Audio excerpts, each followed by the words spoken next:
Welcome back guys. सो अभी तक हमने ऑलमोस्ट नंबर सिस्टम कन्वर्जन जो बेसिक होता है वो देखा है। तो अब थोड़ा कुछ हम लोग बेस के बारे में देखते हैं। तो बेस के बारे में देखेंगे हम लोग कुछ इस तरह से कि क्वेश्चन सॉल्व करते चले जाएंगे और जो डिफरेंट टाइप के क्वेश्चंस आते हैं जो हो सकते हैं वो करते करते हम लोग बेस से खुद पर खुद कंफर्टेबल हो जाएंगे। तो चलिए हम लोग कुछ क्वेश्चंस देखते हैं बेस के बारे में।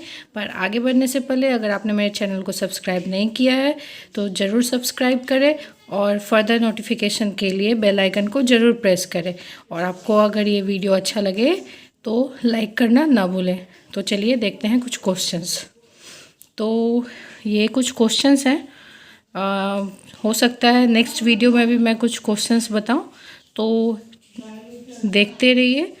और चलिए देखते हैं क्वेश्चंस। पहला क्वेश्चन तो बेस से रिलेटेड नहीं है। अच्छा, क्वेश्चन बनाने से पहले एक बात मैं बता देती हूँ। बेस क्या होता है? बेस या फिर रेडिक्स, मैक्सिमम बेस या रेडिक्स जो होता है उससे हमें पता चलता है कि एक नंबर में कितने सिंबल्स हो सकते हैं और वो सिंबल्स कहाँ तक के होंगे। तो सपोज़ मेरा बेस 2 है तो मेरे पास जो सिंबल होंगे वो क्या होंगे? 0 और 1। अगर 3 है तो सिंबल होंगे 0 1 2। तो ये बहुत ही क्लियर है कि अगर हमें कॉमनली एक बताना हो कि कितने सिंबल्स होंगे तो 0 से लेकर R-1। अगर R हमारा बेस है तो 0 से R-1 तक सिंबल्स होंगे उस बेस सिस्टम में। तो चलिए इस तरह का एक क्वेश्चन देखते हैं इससे रिलेटेड। तो सपोज क्वेश्चन है, पॉसिबल बेस फॉर 451। तो पॉसिबल मैंने क्यों बताया है? पॉसिबल का मतलब है कि यहाँ पे और भी क्या क्या हो सकता है हमें देखना है। मीन्स एक भी हो सकता है और उससे ज़्यादा भी हो सकता है। तो ये हम कैसे बताएंगे? तो देखिए सिंपल है। यहाँ पे 5 जो है वो लार्जेस्ट नंबर है। 5 क्या है? हमारा लार्जेस्ट है, लार्जेस्ट सिंबल है, लार्जेस्ट वैल्यू है इसका।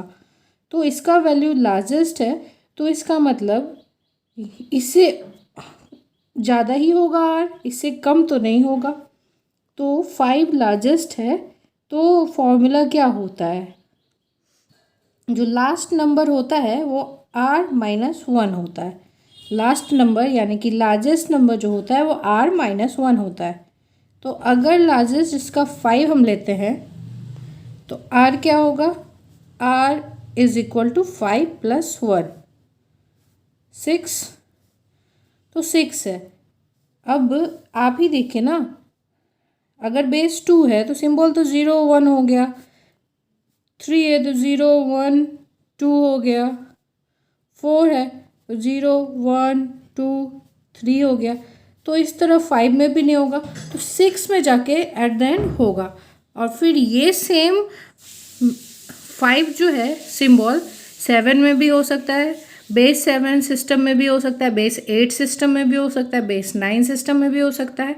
तो फर्दर जितना आगे बढ़े हो सकता है। तो वैल्यू फॉर R क्या होगा? > 6। क्या लिखेंगे? > 6। ऐसे क्वेश्चंस भी पूछे जा सकते हैं, सो प्लीज़ ध्यान जरूर दीजिएगा। तो चलिए आगे फर्दर बढ़ते हैं। ये कुछ क्वेश्चंस हैं जो IES में पूछे गए हैं जिन्हें मैंने सॉर्ट किया है। तो फर्स्ट क्वेश्चन तो बेस से रिलेटेड नहीं है तो इसे हम बाद में देखेंगे, बाकी क्वेश्चंस आप देखते जाइए। सेकेंड क्वेश्चन है 73 और बेस x है वो equal to 54 of base y, तो वैल्यू क्या होगा। फिर इसी तरह थर्ड क्वेश्चन देखिए 125 बेस r है और वो इक्वल है 203 बेस 5 के। और फिर आगे भी कुछ क्वेश्चंस हैं। तो सबसे पहले ना हम लोग क्या करते हैं, क्वेश्चन 6 से स्टार्ट करते हैं, क्योंकि वो आप सबसे सिंपल क्वेश्चन है और वहीं से हम लोग आगे बढ़ते चले जाएंगे। तो क्वेश्चन नंबर 6 क्या है, 45 63x। तो ये मैंने आईएएस के क्वेश्चन बैंक से नहीं लिया है, मैंने बस एक एग्जांपल लिया है। तो आप देख सकते हैं बेस क्या है 10, तो यानी कि नॉर्मल नंबर सिस्टम जो हम लोग यूज़ करते हैं वही है, और इसका बेस क्या है x। तो आप इतना तो जानते हैं कि किसी भी नंबर को, किसी भी नंबर सिस्टम, किसी भी बेस वाले सिस्टम को अगर डेसिमल में कन्वर्ट करते हैं तो किस तरह करते हैं। आपको याद है बाइनरी को जब कन्वर्ट करते थे तो क्या करते थे, सपोज अगर यहाँ पे बेस 3 हो और 2 होता तो क्या करते थे, 2 to the power 0, 2 to the power 1 और उसके बाद मल्टीप्लाई करके ऐड करते थे ना। या फिर ऑक्टल में भी वही करते थे। तो इसी तरह सारे में यही करते हैं। तो क्या करेंगे, 45 को जैसा है एज इट इज़ छोड़ देंगे 45, और 63 है तो 63 का क्या होगा कि x⁴ प्लस 3 इंटू x⁴0। तो क्या होगा, 65 will be equal to, 45 will be equal to, बताइए क्या होगा, 6x प्लस 3। तो 6x क्या हो गया 42, तो x क्या हो गया हमारा 7। देखिए सिंपली निकल गया ना हमारा आंसर। तो इस तरह से ये क्वेश्चन सॉल्व करते हैं। तो चलिए अब नेक्स्ट पैटर्न देखते हैं।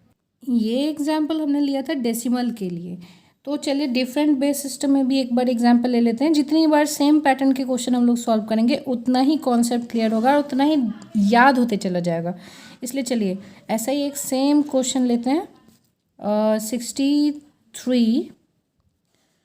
तो ये बेस 8 है और ये 102x। तो इसको क्या करना है, इसका भी हम लोग डेसिमल में कन्वर्ट कर देंगे और इसको भी डेसिमल में ही कन्वर्ट कर देंगे। तो इसको डेसिमल में कन्वर्ट करेंगे तो क्या होगा, 3 इंटू 8⁴ प्लस 6 इंटू 8⁴1। और इधर क्या होगा, 1 इंटू 8⁴2 प्लस 0 इंटू 8⁴1 x, और ये भी x प्लस 2 इंटू x⁴0। तो क्या हुआ, ये क्या हुआ हमारा 48 plus 3 is equal to x² plus 2, x² plus 2। तो अब क्या हुआ 51 is equal to x² plus 2। तो क्या हो गया, x² इज इक्वल टू 49। तो बेस क्या हो गया 7। तो इस तरह से हम लोग नॉर्मली ऐसा अगर कोई क्वेश्चन आया तो बेस फाइंड आउट कर सकते हैं। याद रखिएगा अगर यहाँ तो स्क्वायर के फॉर्म में आया तो 7 ही आ रहा है। अगर 7 के साथ साथ कोई और नंबर भी आता, कोई और रूट आता है, एक्स का वैल्यू सपोज क्वाड्रेटिक इक्वेशन बन जाता है और एक्स का वैल्यू एक 7 है, एक नेगेटिव में आता, अगर सपोज -5 आया तो आप -5 नहीं लेंगे, 7 को कंसीडर करेंगे। क्यों, क्योंकि जो भी वैल्यू होता है बेस का वो पॉजिटिव इंटीजर होता है। पॉजिटिव इंटीजर याद रखिएगा 0 को एक्सक्लूड करता है। अगर आपका कोई भी बेस 0 आ रहा है तो फिर वो रॉन्ग है, क्योंकि एटलीस्ट बेस 1 होगा तभी तो एक सिंबल 0 होगा ना। बेस 0 होगा तो सिंबल क्या होगा, बेस 0 के लिए कोई सिंबल आप ले सकते हैं क्या, बेस इक्वल टू 0 तो क्या सिंबल होगा, कोई सिंबल है, कोई डिजिट, कुछ भी तो नहीं है। और नेगेटिव तो फिर कोई बात ही नहीं है। तो भी जो भी बेस आएगा वो पॉजिटिव इंटीजर आएगा। बेस क्या होगा, बेस जो होगा वो होगा पॉजिटिव इंटीजर। तो ये आपको हमेशा ध्यान में रखना है, ठीक है। तो चलिए देखते हैं कुछ और क्वेश्चंस। तो चलिए देखते हैं आप क्वेश्चन नंबर 2। क्वेश्चन नंबर 2 में क्या है, 73 बेस x और 54 बेस y दोनों इक्वल है, तो इसका पॉसिबल वैल्यू x और y का क्या हो सकता है। तो चलिए जल्दी से देखते हैं क्या हो सकता है। तो इसको हम लोग लिखते हैं यहाँ पे। तो अब दोनों को ही क्या करेंगे हम लोग, ये क्वेश्चन तो हमने ले लिया 73 base x is equal to 54 base y, तो दोनों नंबर को क्या करेंगे, डेसिमल में कन्वर्ट कर लेंगे। तो डेसिमल में कन्वर्ट करने के बाद क्या होगा, 3 into x zero x to the power zero plus 7 into x to the power 1 will be equal to 5 into x to the power y into the power 1 plus 4 into y to the power 0 होगा ना। तो चलिए ऐसा होगा। अब क्या करते हैं, 7x plus 3 will be equal to 5y plus 4 हो गया। 7x minus 5y is equal to 1, ये भी हो गया। तो कुछ क्वेश्चंस ऐसे होते हैं ना जिसमें हम लोगों को ऑप्शन को देख के उसके बाद आंसर्स देने चाहिए। तो ऑप्शन देखते हैं हम लोग। तो चलिए ये है हमारे ऑप्शंस, 8 16 10 12 9 13 8 11। तो हम ना सिंपली देखते हैं कि क्या ऐसा पुट करेंगे उस इक्वेशन में, जो हमारा इक्वेशन आया है 7x माइनस 5y वो 1 के इक्वल हो जाएगा। तो आप hit and trial method use कर सकते हैं। यहाँ पे हिट एंड ट्रायल मेथड आप पुट कर सकते हैं। तो देखिए क्या आ रहा है, सपोज़ हमारा इक्वेशन था 7x minus 5y equal 11 sorry equal to 1। तो आप देखिए ऐसा क्या पुट करेंगे जो 1 आ जाएगा। तो अब ये ऑप्शन पुट करिए या ये करिए, आप देख सकते हैं नहीं आएगा आंसर, हमारा आंसर वो नहीं आएगा जो हमें चाहिए। ये पुट करेंगे तो नेगेटिव आ जाएगा, ये पुट करेंगे तो नहीं आएगा आंसर, देन ये भी करेंगे तो नहीं आएगा। पर ये लास्ट ऑप्शन है, इसमें देखिए 8 इंटू 7, यहाँ पे 8 पुट किया तो ये हो गया हमारा 56। 11 इंटू 5, यहाँ पे क्या किया 55, तो क्या हो गया 1 आ गया। तो हमने देखा कि हिट एंड ट्रायल, पहले हमने इक्वेशन फाइंड आउट किया, इक्वेशन फाइंड आउट करने के बाद hit and trial method use करके हमने आंसर फाइंड आउट किया। तो कुछ क्वेश्चंस का आंसर जो होता है ना, हमें ऑप्शन से भी डिटरमाइन करने की कोशिश करनी चाहिए। ये इस टाइप के क्वेश्चन को हमने ऑलरेडी देख लिया है, डिफरेंट बेस के क्वेश्चन। आपका ये असाइनमेंट रहा, आप ये क्वेश्चन नोट डाउन कर लें, ये आपका असाइनमेंट है। आपको ये आंसर जो है कमेंट सेक्शन में बताना है। ये इस क्वेश्चन को हम लोग नेक्स्ट वीडियो में देखेंगे, तो बने रहिए। इस टाइप के बहुत सारे क्वेश्चंस देख रहे हैं, तो नेक्स्ट वीडियो में एक साथ देखेंगे तो ज़्यादा ईजिली समझ में आएगा। तो चलिए अब हम लोग नेक्स्ट क्वेश्चन ये देखते हैं। Okay, question number 5। तो क्वेश्चन नंबर 5 है, question number 5 is √41 base r will be equal to 7 base 10।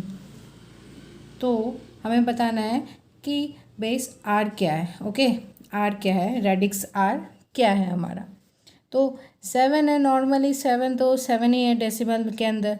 इसको डेसिमल में कन्वर्ट करेंगे अंडर रूट, तो क्या होगा 4 into r to the power 1 और plus 1 into r to the power 0, तो यही होगा।